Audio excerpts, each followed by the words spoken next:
824 kilometre, ठीक है ना। लंबाई कितनी है इसकी?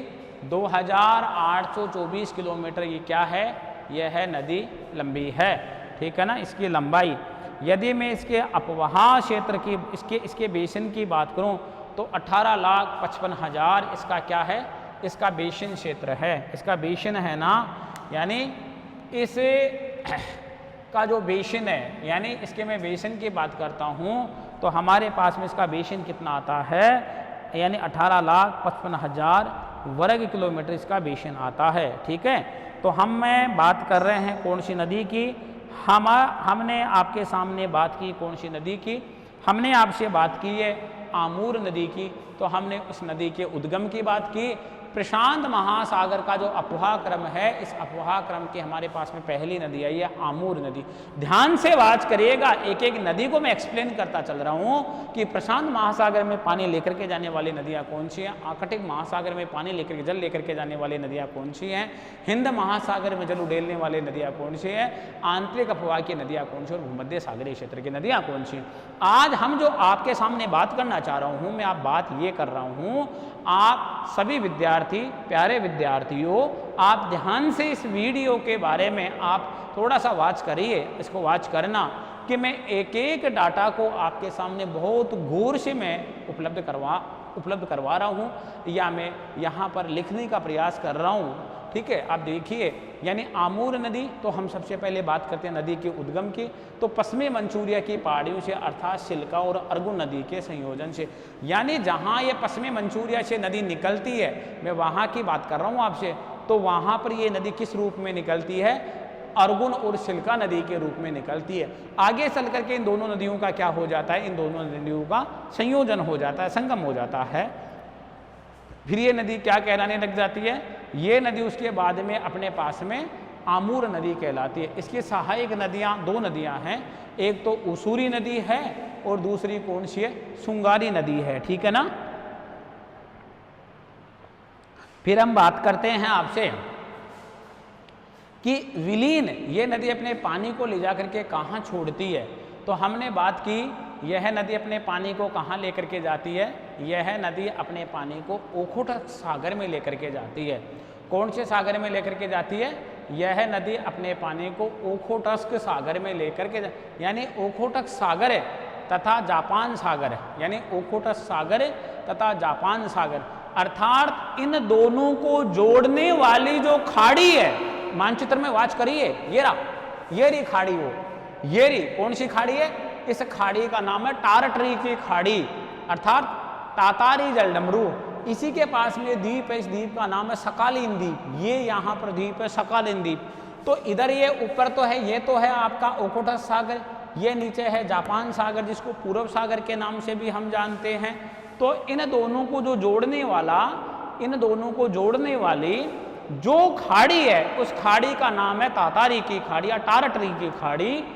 यानी उस टारटरी की खाड़ी में वहाँ जाकर के प्रशांत महासागर में अपने पानी को उड़ेल देती है। इस नदी की लंबाई है 2824 किलोमीटर। चलो हम सेकंड क्रम की नदी की ओर आगे बढ़ते हैं कि इस क्षेत्र की जो सेकंड क्रम की जो हमारे पास में नदी आती है, यदि हम इसकी बात करते हैं, पहले क्रम के हमारे पास में कौन सी नदी आई? पहले क्रम के हमारे पास में नदी आ रही है कौन सी? वह आई थी आमूर रिवर। अब हम आपसे दूसरे क्रम के नदी की बात करते हैं। दूसरे क्रम की जो नदी है वह हमारे पास में नदी आई है हांग हो नदी। कौन सी नदी? सेकंड क्रम की जो नदी आ रही है वह हमारे पास में नदी आ रही है कौन सी नदी? हांग हो नदी। देखिए, हम आपसे बात कर रहे हैं हांग हो नदी की।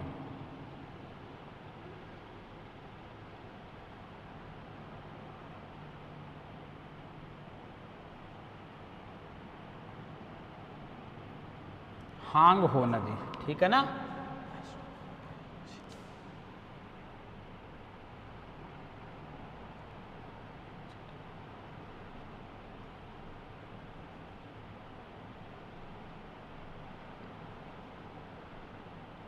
हम कौन से रिवर की बात कर रहे हैं आपसे? हम आपसे हांग हो रिवर की बात कर रहे हैं। यानी हम हांगहो नदी की आपसे बात कर रहे हैं, जो प्रशांत महासागर में अपने जल को लेकर के जाने वाली कौन से क्रम की नदी है? प्रशांत महासागर में अपने जल को लेकर के जाने वाली शेकिंड क्रम की नदी है। कौन से क्रम की नदी है? शेकिंड क्रम की नदी है। कौन से क्रम है उसका? उसके यदि हम क्रम की बात करें तो हमारे पास में कौन सा क्रम आता है? शेकिंड क्रम आता है, ठीक है ना। देखिए, हांगहो नदी का उद्गम देखेंगे, विलीनीकरण देखेंगे, यह नदी को हम मानचित्र में ट्रेसिंग देखेंगे, इसका ट्रेसिंग मानचित्र में कहाँ पर आ रहा है। हम इन सब की आपसे क्या करेंगे? हम आपसे बात करेंगे इन सब बातों के बारे में, ठीक है ना। तो हम आगे बढ़ते हैं, इसके फैक्चुअल चीज़ों पर आते हैं, कौन कौन से इस नदी के फैक्ट हैं, इसका उद्गम कहाँ से होता है। सबसे पहले तो हम इसके उद्गम की, इसका उपनाम की बात कर लेते हैं, यानी इसका उपनाम की हम बात कर लेते हैं। उपनाम, ठीक है ना, निकनेम जिसको आप कहते हो। तो पहले हम यहाँ पर आए तो इसके हम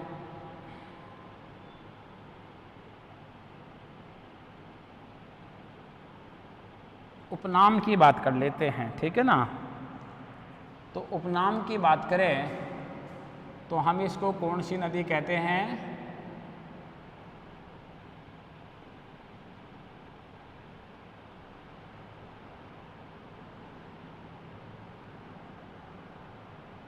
हम इसको येलो रिवर कहते हैं। कौन सा रिवर कहते हैं? हम इसको पीली नदी भी कहते हैं। कौन सी नदी? येलो रिवर के नाम से भी हम इसी नदी को जानते हैं, पीली नदी। देखो, यानी इसके डिटेल भी हम पढ़ते रहेंगे कि क्या कारण है, ऐसा क्यों है। ये मरुस्थल से गुजरती है, वहाँ से ये रेत के कणों को ग्रहण कर लेती है, ठीक है ना। तो मिट्टी में लौह ऑक्साइड के तत्व पाए जाते हैं। इस कारण से जो यानी वो यानी जिस मरुस्थल से नदी गुजर रही है, वहाँ से गुजरने के कारण से उस रेत का रंग कैसा होता है? हल्का पीला भूरा होता है, यानी पीला होता है।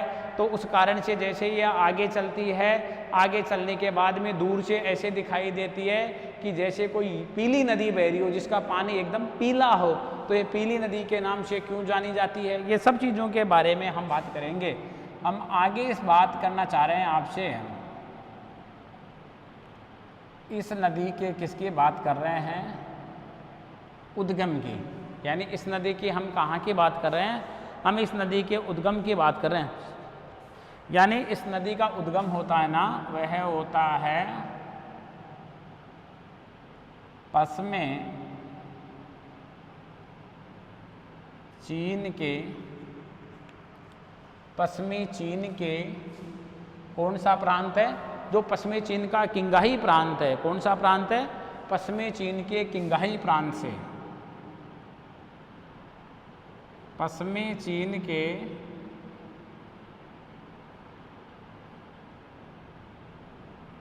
किंगहाई प्रांत से। कहाँ से उद्गम होता है इस नदी का? जो पश्चिमी चीन है, यानी चीन का जो पश्चिमी वाला भाग है। कौन सा भाग?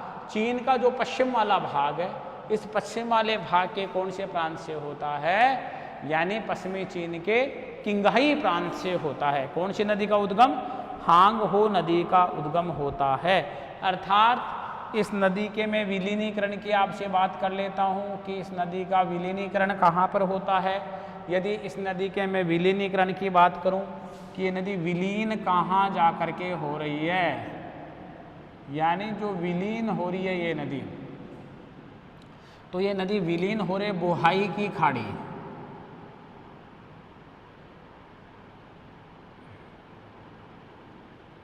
बोहाई की खाड़ी। कौन सी खाड़ी में जाके हो रही है? ये नदी बोहाई में, यानी बोहाई की खाड़ी अर्थात पीला सागर, यानी बोहाई की खाड़ी के दक्षिण में पीला सागर, अर्थात पीला सागर, पीत सागर जिसको आप कहते हो, अर्थात पीत सागर। ये इसका विलीनीकरण का बिंदु है। कौन सी नदी का? हांगो नदी का। इस हम विलीनीकरण की बात करें कि हांगो नदी का विलीनीकरण यहाँ से हो रहा है। आगे की यदि हम इसकी लंबाई की बात कर लेते हैं, लंबाई के साथ साथ हम आप लोगों से बात कर लेते हैं किसकी, यानी 4845 किलोमीटर लंबाई है इस नदी की। कितनी लंबाई है?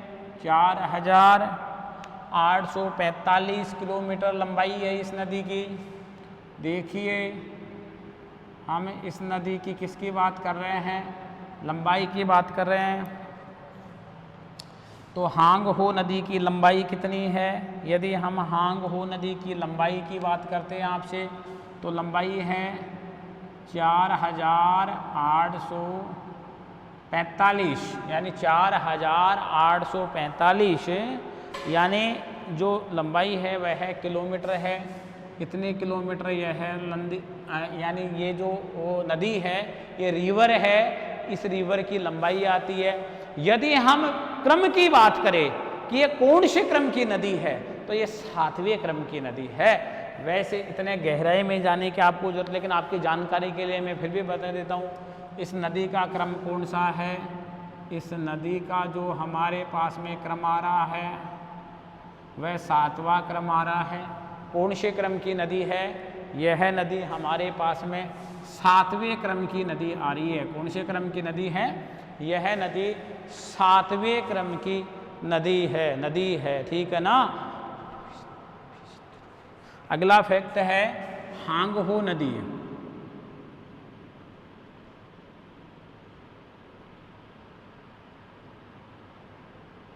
हांग हो नदी अपने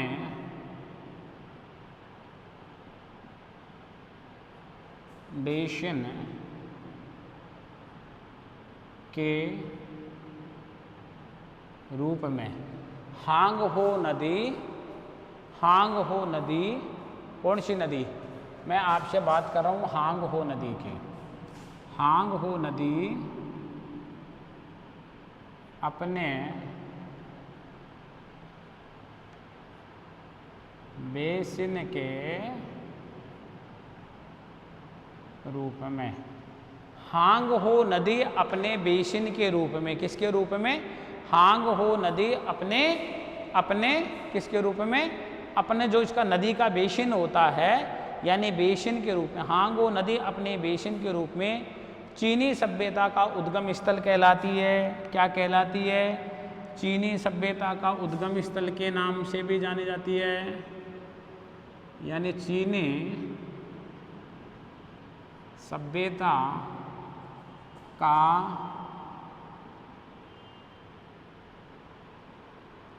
उद्गम स्थल, चीनी सभ्यता का उद्गम स्थल कहलाती है। चीनी सभ्यता का उद्गम स्थल कहलाती है। कौन सी सभ्यता का उद्गम स्थल कहलाती है? चीनी सभ्यता का उद्गम स्थल कहलाती है।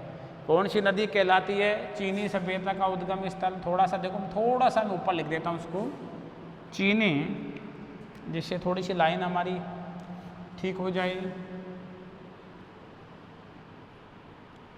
चीनी सभ्यता का उद्गम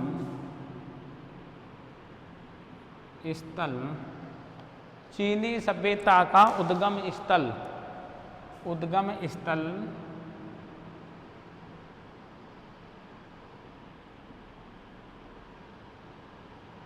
चीनी सभ्यता का उद्गम स्थल कहलाती है।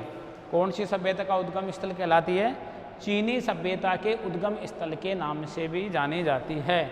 यानी जो चीन की सभ्यता है, जो चीन की सिविलाइजेशन है, उस चीन की सभ्यता के उद्गम स्थल में जन्म देने में कौन सी नदी का योगदान है? हांग हो नदी का योगदान है। कौन सी नदी का योगदान है? हांग हो नदी का योगदान है।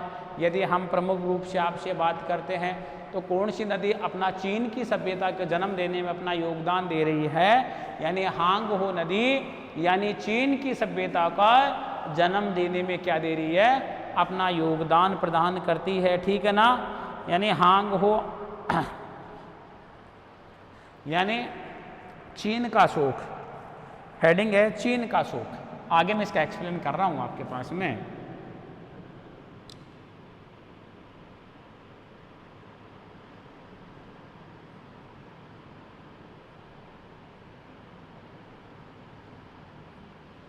चीन का शोक, ठीक है ना, चीन का शोक। तो चीन का शोक का मीन्स हो गया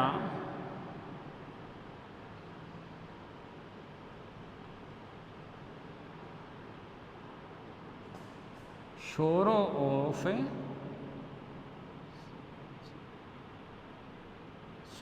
ऑफ चाइना, सोरो ऑफ चाइना।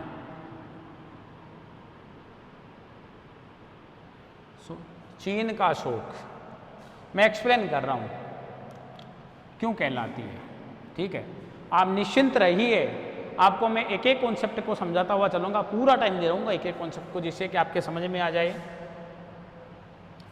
हम आपसे बात कर रहे हैं चीन का शोक।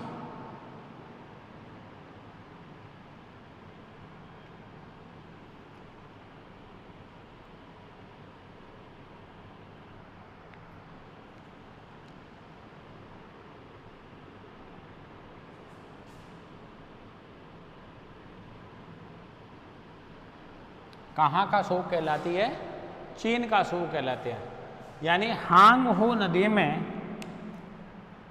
क्या आती है? भयंकर बाढ़ आती है, फ्लड आता है। यानी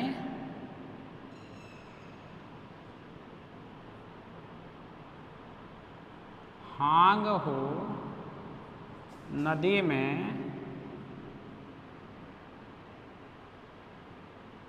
भयंकर बाढ़ आती है,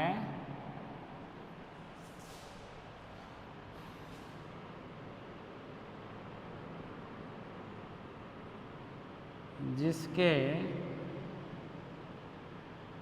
कारण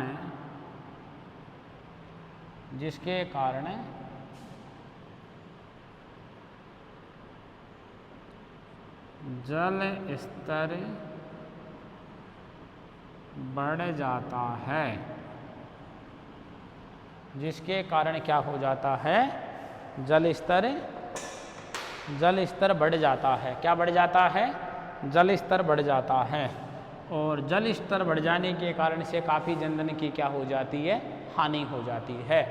यानी जल स्तर नदी का जल स्तर, ठीक है ना, जिसके कारण नदी का जल स्तर बढ़ जाता है, नदी का जल स्तर बढ़ जाता है। इस कारण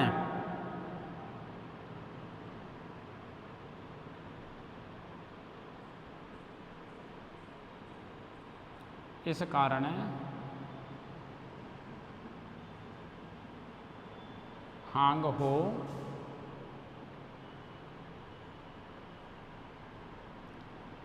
चीन का शोक कहलाती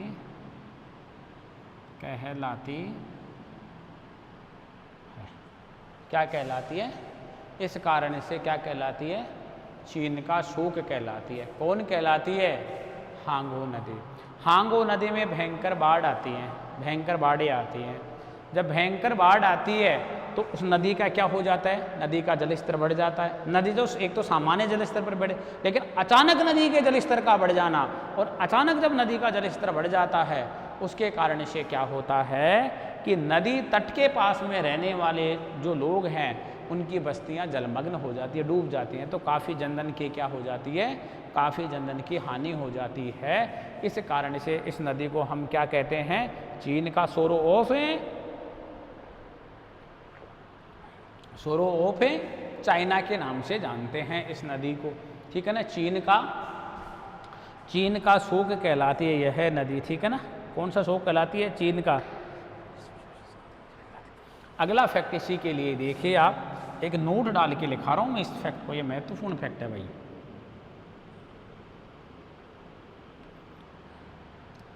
महत्वपूर्ण फैक्ट है।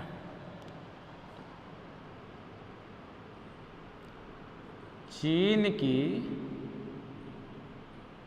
सबसे विश्वास, चीन की सबसे विश्वासघाती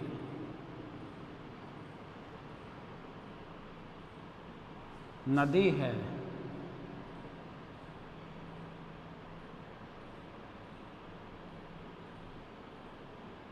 हांग हो। यानी चीन की सबसे विश्वासघाती नदी है हांग हो। कौन सी नदी है? विश्वासघाती नदी है हांगो।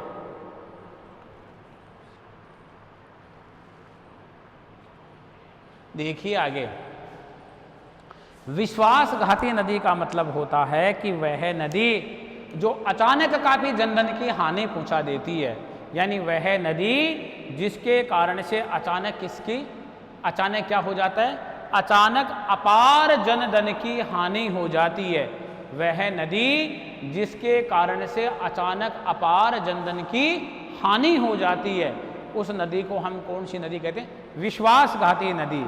या ये फेथफुल रिवर नहीं है, क्योंकि अचानक इसमें जल स्तर बढ़ जाता है और अचानक जल स्तर बढ़ जाने के कारण से क्या हो जाता है? जैसे अचानक यहाँ पर जल स्तर बढ़ा और अचानक जल स्तर बढ़ते ही क्या हो जाता है कि इसके आसपास की जो बस्तियाँ हैं वो बस्तियाँ जलमग्न हो जाती हैं। जब वह बस्तियाँ जलमग्न हो जाती हैं तो उन बस्तियों के जलमग्न होने के कारण से क्या होता है? उन बस्तियों के जलमग्न होने के कारण से वहाँ पर रहने वाले जो अनेक बस्तियों के लोग हैं, तो उन बस्तियों के लोगों को क्या हो जाती है? उन बस्तियों के लोगों को अपार हानि होती है, यानी जनधन की हानि हो जाती है। और जनधन की हानि हो जाने के कारण से इस नदी को चीन की सबसे विश्वासघाती नदियों में क्या किया गया है? चीन की सबसे विश्वासघाती नदियों में शामिल किया गया है। इसी कारण से हांग हो नदी को सोरो ऑफ चाइना कहते हैं, यानी चीन का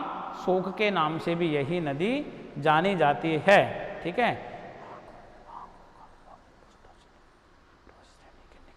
हांग हो का अपवाह, आगे मैं फैक्ट को बढ़ा रहा हूं, देखिए आप।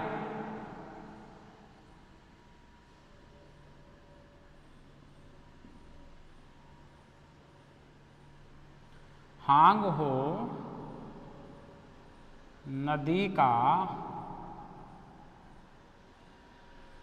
हांग हो नदी का अपवाह। कौन सी नदी का अपवाह? हांग हो नदी का अपवाह। कौन सी नदी का? हांग हो नदी का अपवाह ओरडोस पठार,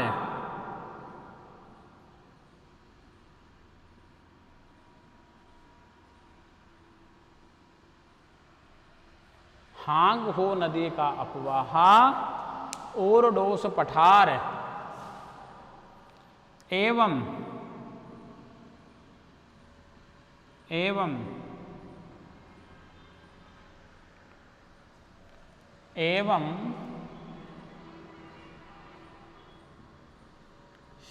शिनलिंग शान पर्वत। देखिए, हांग हो नदी का अपवाह ओरडोस पठार एवं शिनलिंग शान पर्वत श्रेणी के निकट भागों में, पर्वत श्रेणी के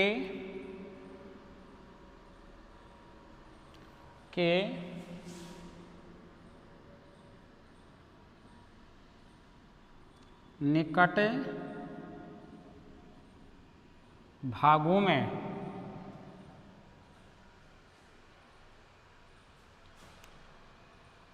ये के निकट यानी ओरडोस पठार एवं शिनलिंग शान पर्वत श्रेणी के कौन से भागों में? निकट के भागों में आयताकार अपवाह प्रणाली के रूप में आयताकार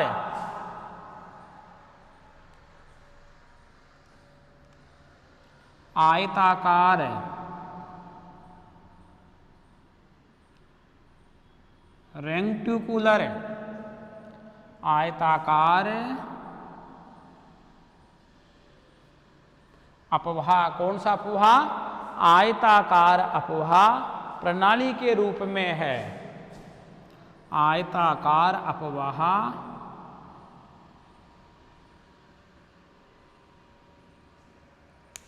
प्रणाली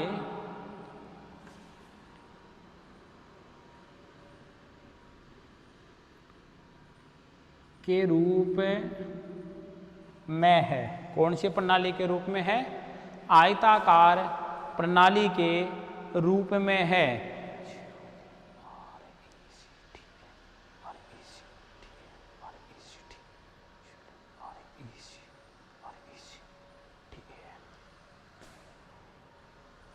आयताकार प्रणाली के रूप में है, यानी इसका जो अपवाह क्रम है इसको रेक्टेंगुलर अपवाह भी कहते हैं। कौन सा अपवाह? रेक्टेंगुलर, यानी या ड्रेनेज भी कहते हैं, ठीक है ना। तो मुख्य रूप से बात करें हांगो नदी का अपवाह, एक तो ओरडोस पठार, देखिए हांगो नदी, ये रही हांगो नदी। हांगो नदी का उद्गम देखिए आप, यदि मैं हांगो नदी के उद्गम की आपसे बात करता हूँ तो कहाँ से निकलती है? किंगाई यानी पश्चिमी चीन के किंगाई प्रांत से। कौन से प्रांत से निकलती है? पश्चिमी चीन के किंगाई प्रांत से निकलती है। जो पश्चिमी चीन का किंगाई प्रांत है ये उस वहाँ से निकलने के बाद में, किंगाई प्रांत से निकलने के बाद में यह नदी आगे बढ़ती है। इसी नदी को हम येलो रिवर के नाम से भी जानते हैं। देखिए आप इधर देखिए, मैं आपके पास में डायग्राम को वॉच कर रहा हूँ, आप थोड़ा सा ध्यान से देख लीजिएगा। यानी यह जो नदी आई है मेरे पास में, इस नदी के मैं बात करूं तो मैं थोड़ा सा ऊपर लिख रहा हूं इसका नाम, आप देख लीजिएगा। यह नदी है हमारे पास में, कौन सी नदी?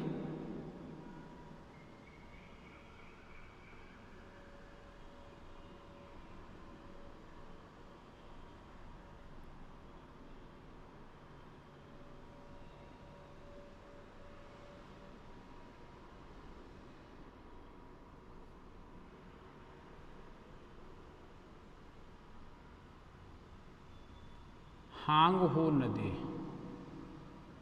यह कौन सी नदी है हमारे पास में? हांगहो नदी की बात कर रहा हूं मैं आपसे।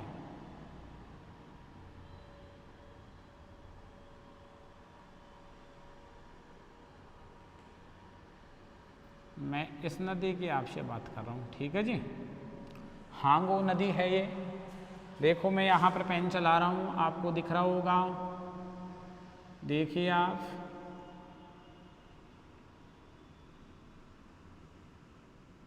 ये देखिए आप यहाँ, यानी शिलिंगशान, इसके जस्ट नीचे वाले भाग में एक तो ओरडोस का पठार है और एक शिनलिंगशान पर्वतमाला है। कौन सी पर्वतमाला है?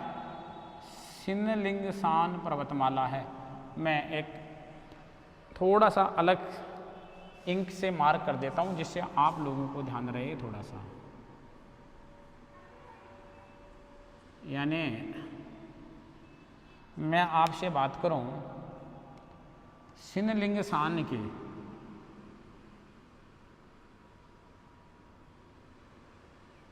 शिनलिंगशान, ये एक पर्वतमाला है और यहीं पर इसी के पास में ओरडोस का पठार है,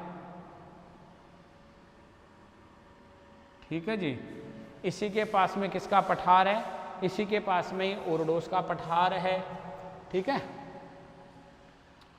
तो हम आगे बढ़ रहे हैं।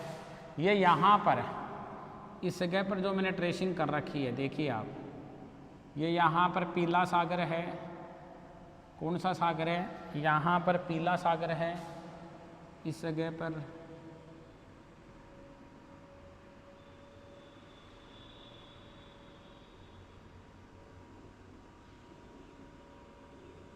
ये, इस जगह यहाँ पर पीला सागर है।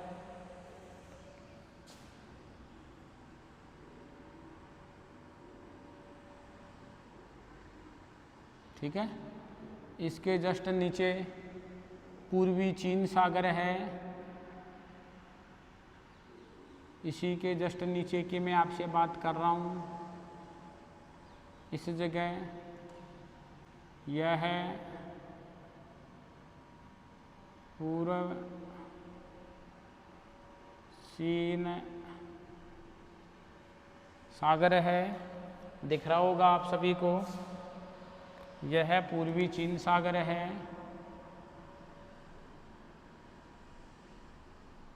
ठीक है जी। ये जो ऊपर जो मैं आपको लिख के थोड़ा सा अच्छे से अक्षरों में बता रहा हूँ, ये यहाँ पर है कौन सी खाड़ी, ये खाड़ी है बोहाई खाड़ी। कौन सी खाड़ी आती है हमारे पास में, यहाँ पर जो खाड़ी आ रही है, इस खाड़ी की मैं आपसे बात कर रहा हूँ।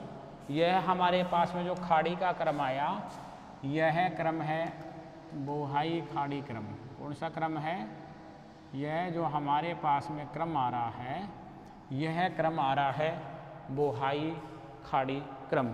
ठीक है, मैं बोहाई खाड़ी क्रम की बात कर रहा हूँ आपसे।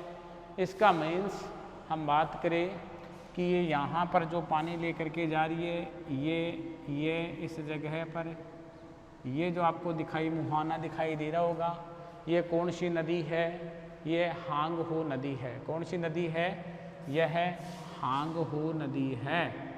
इस नदी का जो हमने नाम दिया है, यह हांगहो नदी है।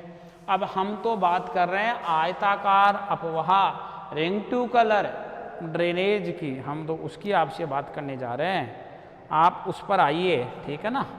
हम बात कर रहे हैं आयताकार अपवाह प्रणाली की। ये देखिए ओरडोस पठार यानी शिनलिंग पर्वतमाला और ओरडोस पठार, शिनलिंग पर्वतमाला और ओरडोस पठार। देखो यहाँ पर हांगहो नदी का पा ओरडोस पठार एवं शिनलिंग पर्वत श्रेणी के निकट के भागों में। ये देखो आयताकार, ये देखो आयताकार, मैं यहाँ पर ट्रेसिंग कर रहा हूँ। ये यहाँ पर एक आयताकार प्लेटू बन रहा है, यानी ये यहाँ पर जो इसका भाग है, ये किस रूप में है, यह नदी का भाग आयताकार रूप में है। इसी को ही हमने कौन सा प्रवाह कहा है, आयताकार प्रवाह के रूप में जाना है।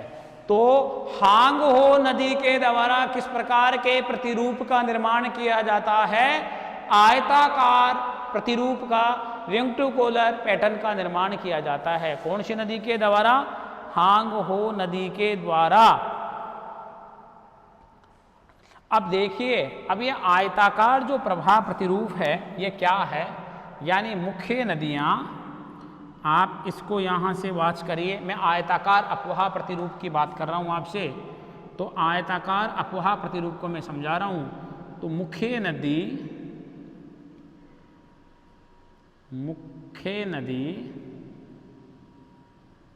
एवं मुख्य नदी एवं सहायक नदियाँ। एक तो हमारे पास में कौन सी नदी आ रही है, एक तो हमारे पास में मुख्य नदी आ रही है, ठीक है जी।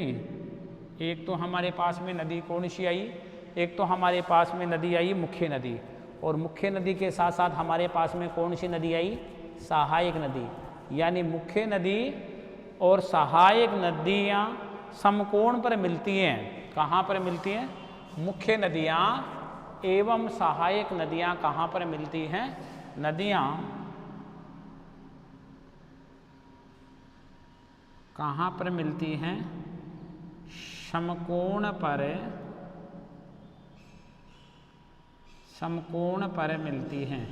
एक तो मैं आपसे मुख्य नदी की, एक तो मैं मेन रिवर की बात कर रहा हूँ, और मैं आपसे मेन रिवर के साथ साथ में मैं किसकी बात कर रहा हूँ, मैं आपसे एडिशनल रिवर की बात कर रहा हूँ। एक तो मैं मुख्य नदी की बात कर रहा हूँ, तो मुख्य नदी का मतलब मुख्य नदी हांगो और हांगो की सहायक नदियाँ, यानी एक तो हांगो और हांगो की सहायक नदियाँ, मैं इन दोनों नदियों की आपसे बात कर रहा हूँ। तो मुख्य नदी एवं सहायक नदियाँ, कौन सी नदियाँ, मुख्य नदी एवं सहायक नदियाँ एक दूसरे को कहाँ पर काटती हैं, समकोण पर काटती हैं।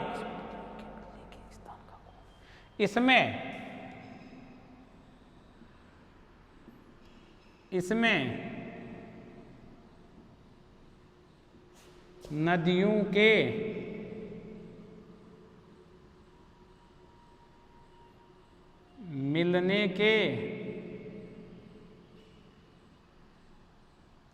मिलने के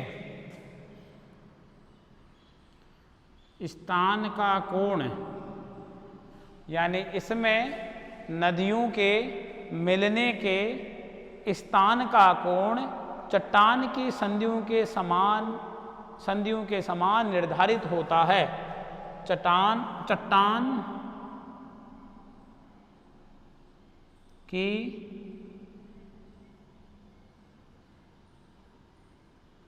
संधियों, किसकी संधियां? चट्टान की संधियों के समान, चट्टान की संधियों के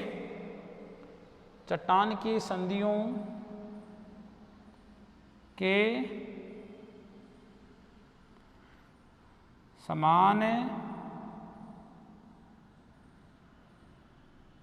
निर्धारित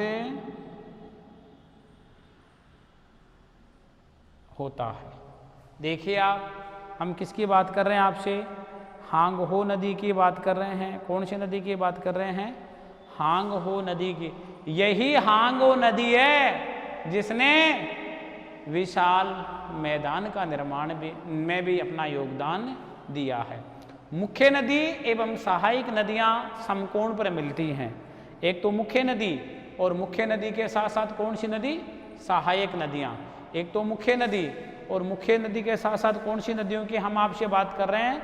हम मुख्य नदियों के साथ साथ आपसे हम बात कर रहे हैं सहायक नदियों की। ठीक है, एक तो मुख्य नदी है, और मुख्य नदी के साथ साथ यदि हम आपसे बात करें सहायक नदियों की, कौन सी नदियाँ? सहायक नदियों की यदि हम आपसे बात करते हैं, तो ये जो दोनों नदियाँ हैं, ये दोनों नदियाँ कहाँ पर मिलती हैं? ये दोनों नदियाँ समकोण पर मिलती हैं। कहाँ पर मिलती हैं? ये दोनों नदियाँ समकोण पर मिलती हैं।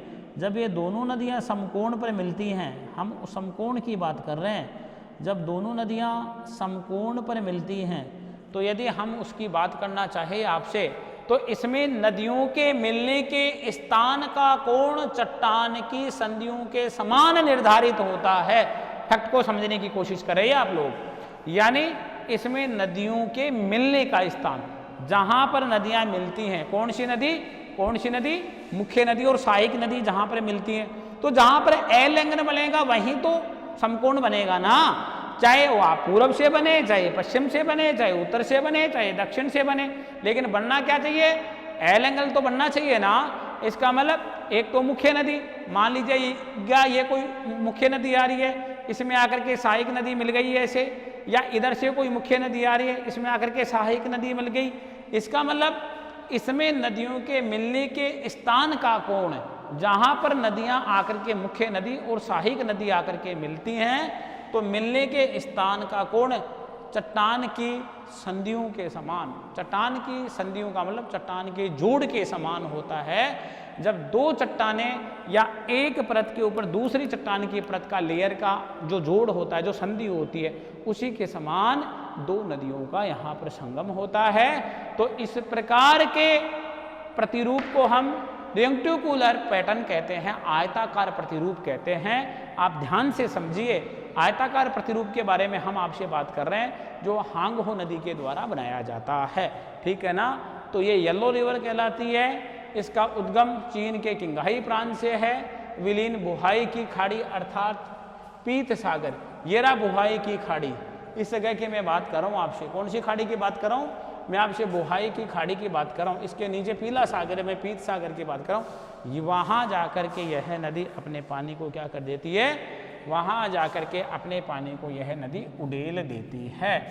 तो हमने प्रशांत महासागर के अपवाह क्रम की कितने नदियों की बात कर ली? हमने दो नदियों की बात कर ली। आपके पास में हमने कितने नदियों की बात कर ली? आपके पास में मुख्य रूप से दो नदियों की बात की है कि ये दो नदियाँ, अर्थात इससे पहले एक तो हमने बात की थी कौन सी नदी? आमूर नदी। और आमूर नदी के साथ साथ हमने बात की थी कौन सी नदी? हमने बात की थी क्या, अभी तो बात की है हांगू नदी, जिसको सोरो ऑफ चाइना के नाम से भी जानते हैं। यदि हम अगली नदी की बात करें, यदि हम अगली नदी की बात करें तो अगली नदी हमारे पास में आती है क्या, यांगटी शिकियांग नदी, 3rd नंबर का क्रम, यानी हमारे पास में 3rd नंबर का क्रम आ रहा है यांगटी शिकियांग नदी। देखिए यांगटी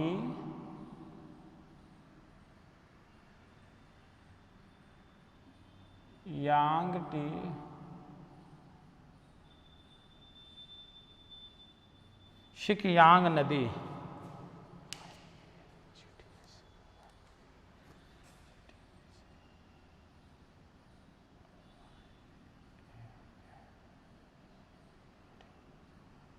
यानी हम कौन सी नदी की बात कर रहे हैं, यांगटी शिकियांग नदी की।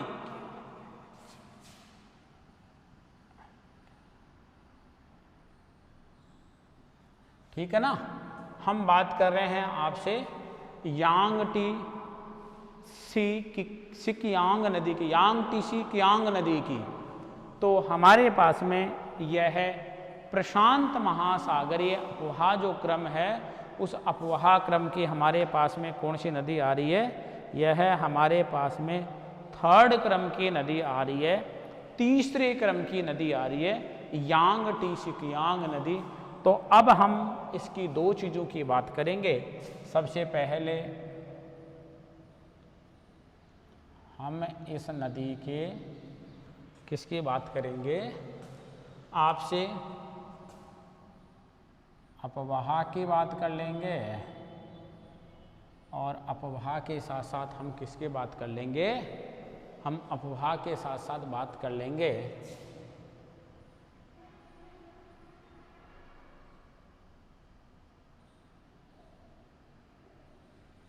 हम उद्गम की बात कर लेंगे, इस नदी के विलीनीकरण की बात कर लेंगे। देखिए इसका उद्गम हमारे पास में फैक्ट आ रहा है शिकियांग नदी का उद्गम।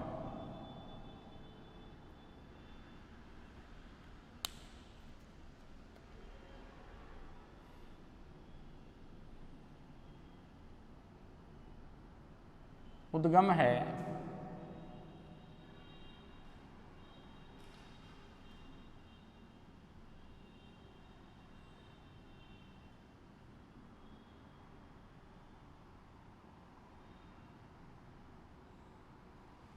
शिकांग पहाड़ी से। कौन सी पहाड़ी से होता है, शिकांग पहाड़ी क्षेत्र से। देखिए आप दक्षिण पश्चिम से इसका प्रवाह देखिए आप, तो दक्षिण पश्चिम से उत्तर पूर्व की ओर इसका प्रवाह की यदि मैं आपसे बात करूं,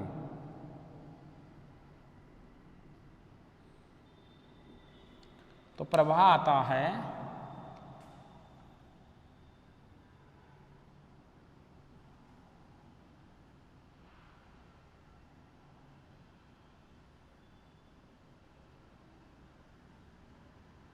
दक्षिण पश्चिम से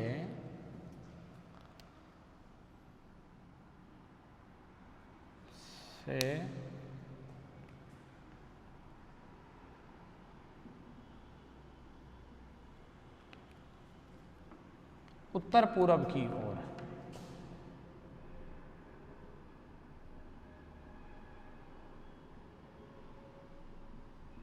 दक्षिण पश्चिम से उत्तर पूर्व की ओर बहती है ये, यानी दक्षिण पश्चिम, दक्षिण पश्चिम, इसका मतलब मैं आपसे बात कर रहा हूं किसकी, दक्षिण की, दक्षिण की और पश्चिम की। दक्षिण पश्चिम से उत्तर पूर्व की ओर, दक्षिण पश्चिम से उत्तर पूर्व की ओर जा रही है ये नदी। ठीक है ना, इस नदी के हम किसकी बात कर रहे हैं, हम इस नदी के उद्गम की हमने बात की है। कौन सी नदी की, शिकियांग नदी के। इसका विलीनीकरण पूर्वी चीन सागर में होता है। तो हम इसके विलीनीकरण की बात करें तो विलीनीकरण देखिए, विलीन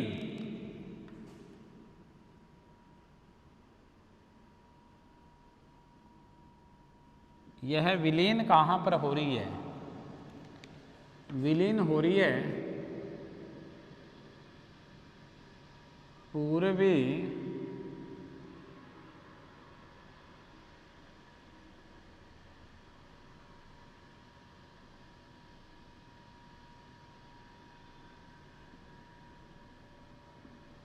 पूर्वी चीन सागर में। कौन से सागर में हो रही है?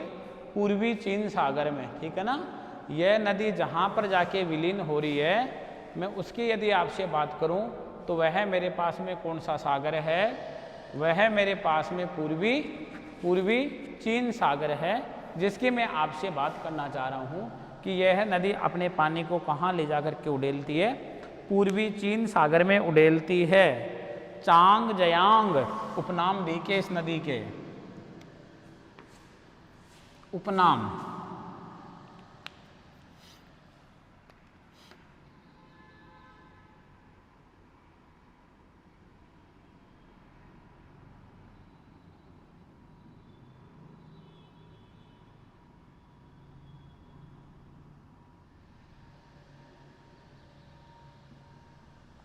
चांग जयांग, क्या?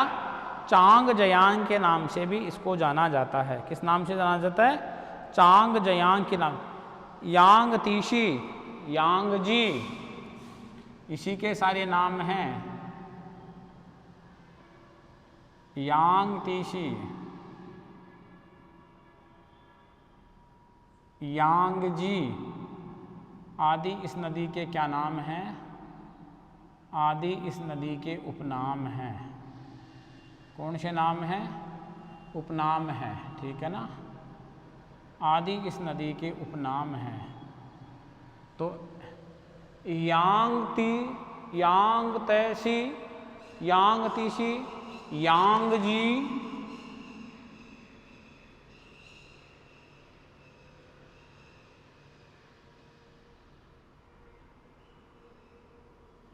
यांग जी आदि इस नदी के क्या नाम हैं? आदि इस नदी के उपनामों से भी जाना जाता है। अर्थात बात करें ये विश्व के तीसरे क्रम की सबसे लंबी नदी है रैंक के आधार पर। यानी कौन से क्रम की नदी है? ये विश्व की, अर्थात अगले फैक्ट की बात करें तो ये विश्व की थर्ड क्रम की नदी है। कौन से क्रम की नदी है? यानी ये विश्व की थर्ड रैंक की नदी है लंबाई में, ठीक है ना। विश्व की तीसरे क्रम की, कौन से क्रम की?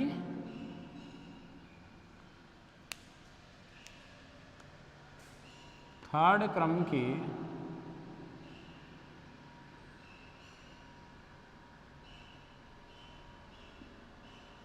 कौन से क्रम की नदी है ये विश्व की? ये विश्व की तीसरे क्रम की नदी है। कौन से क्रम की नदी है? यह विश्व की तीसरे क्रम की नदियों में शामिल होती है। कौन सी नदी? यह नदी अपने पास में शामिल हो रही है। मुख्य रूप से यदि हम बात करते हैं तो यह नदी अपने पास में शामिल हो रही है। कौन सी? यानी यांग टीसी कियांग नदी, ठीक है ना। यांग टीसी सिकियांग नदी, ठीक है। इसकी अपन एडिशनल रिवर की बात कर लेते हैं। इस नदी की कौन सी नदियाँ? इस नदी की हम सहायक नदियों की बात कर ले इसे आपसे कि इस नदी की कौन कौन सी सहायक नदियाँ हैं। कौन सी नदियाँ? सहायक नदियाँ।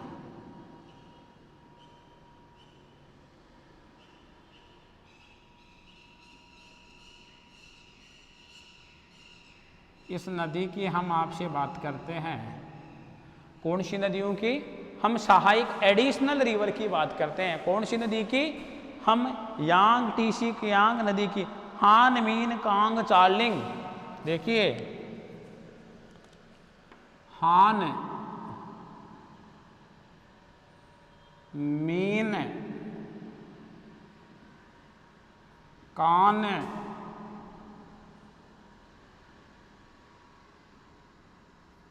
चार्लिंग, हान मीन कान चार्लिंग, इसी के साथ साथ है सियांग,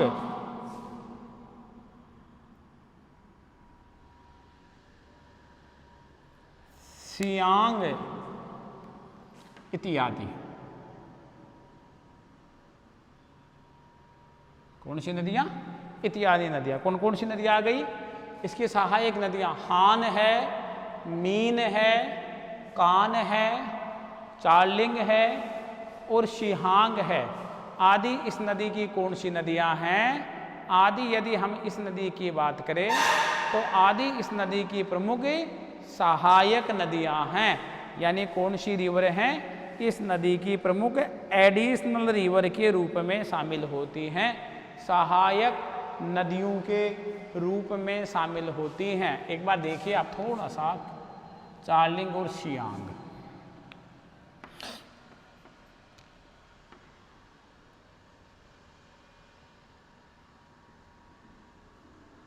चार्लिंग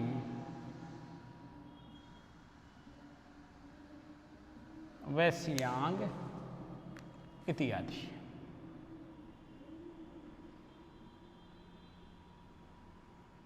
इत्यादि नदी। कौन कौन सी नदियाँ? हान, मीन, कान, चार्लिंग व शियांग आदि इसकी प्रमुख कौन सी नदियाँ हैं? आदि प्रमुख इसकी सहायक नदियों के रूप में शामिल हो रही हैं। यानी यांगटी शिकियांग नदी यांगटी शिकियांग नदी अपने सहायक नदियों के साथ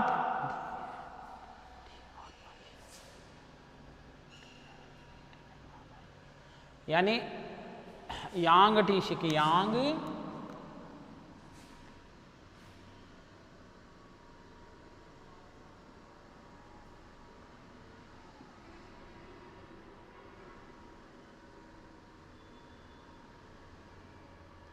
यांगटी शिकियांग अपने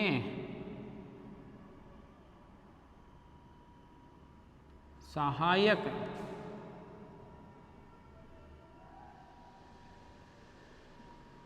नदियों के साथ यांगटी शिकियांग अपने सहायक नदियों के साथ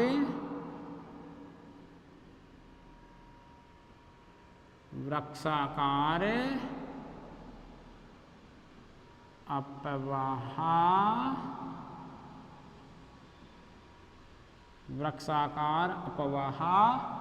क्या? वृक्षाकार अपवाह प्रतिरूप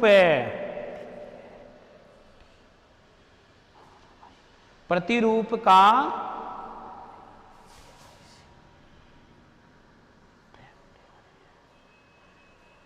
यानी कौन सा प्रतिरूप है? डेंड्रिक्ट। देखिए आप, यानी डेंड्रिक्ट। कौन सा? डेंड्रिक्ट।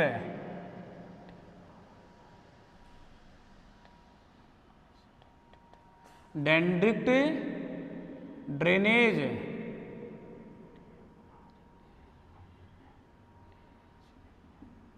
यानी डेंड्रिक्ट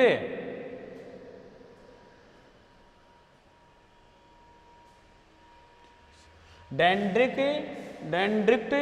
ड्रेनेज का निर्माण करती है, यानी वृक्षाकार अपवाह प्रणाली का विकास करती है। डेंड्रिक्ट वृक्षाकार यानी वृक्षाकार अपवाह प्रतिरूप का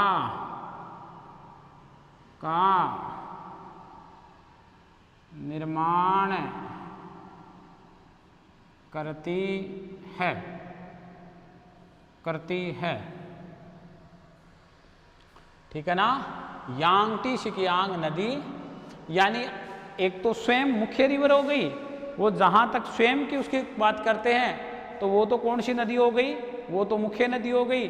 और मुख्य नदी के साथ साथ उसकी और अन्य सहायक नदियाँ, देखो ऊपर ये रही सहायक नदियाँ, आप यहाँ पर वॉच करिए। हान, मीन, कान, चार्लिंग, शियांग आदि नदियों के साथ मिलकर, यानी मुख्य नदी और सहायक नदियों के साथ मिलकर यह है नदी। कौन सी नदी? यानी यांगटी शिकियांग नदी, यानी डेंड्रिक्ट यानी वृक्षाकार अपवाह प्रतिरूप का निर्माण करती है। कौन सा प्रतिरूप का निर्माण करती है? यानी वृक्षाकार प्रतिरूप का निर्माण करती है। अभी मैं यहां पर एक नोट डाल रहा हूं, देखिए नोट,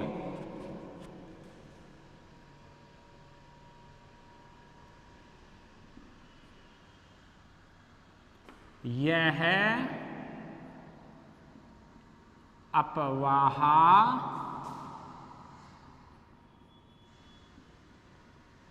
प्रतिरूप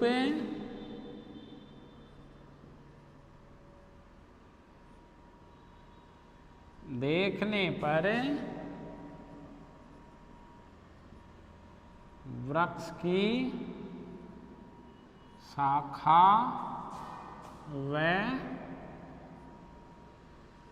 तना के समान दिखाई, वृक्ष की शाखा यह अपवाह प्रतिरूप देखने पर वृक्ष की शाखा, देखने पर वृक्ष की शाखा वृक्ष की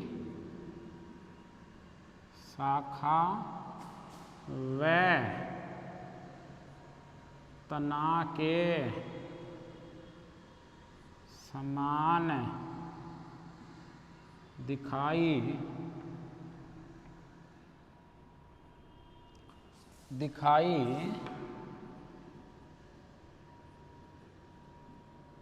देता है।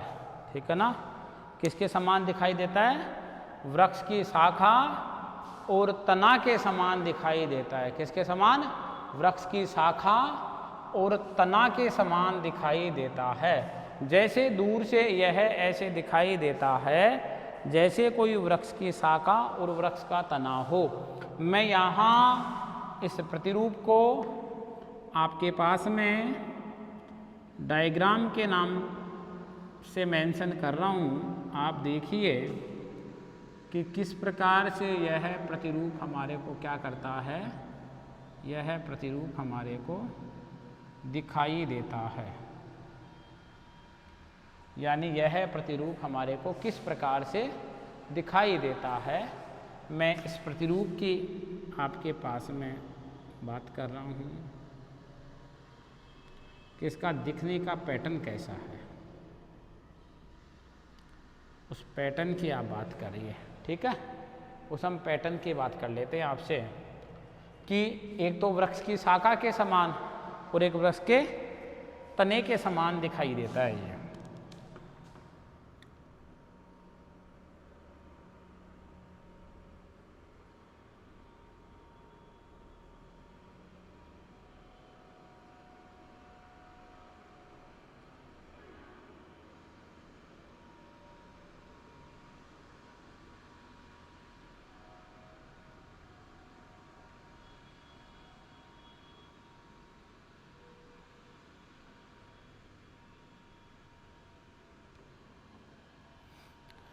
वृक्ष की शाखा और वृक्ष के तने के समान हमारे को यह दिखाई दे रहा है। इस प्रतिरूप की यदि हम आपसे बात करते हैं तो यह प्रतिरूप एक तो वृक्ष की शाखा और एक वृक्ष के तने के समान।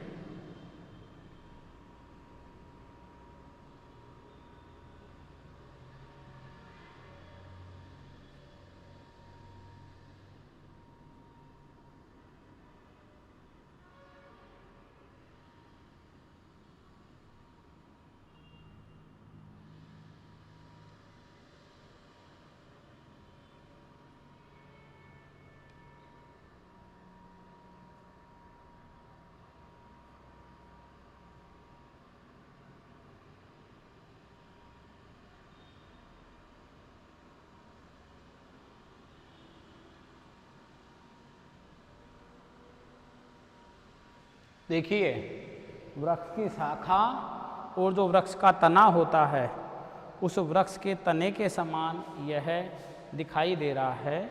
जिस प्रतिरूप की हम बात कर रहे हैं आपसे, यह प्रतिरूप हमारे पास में कौन सा आ रहा है?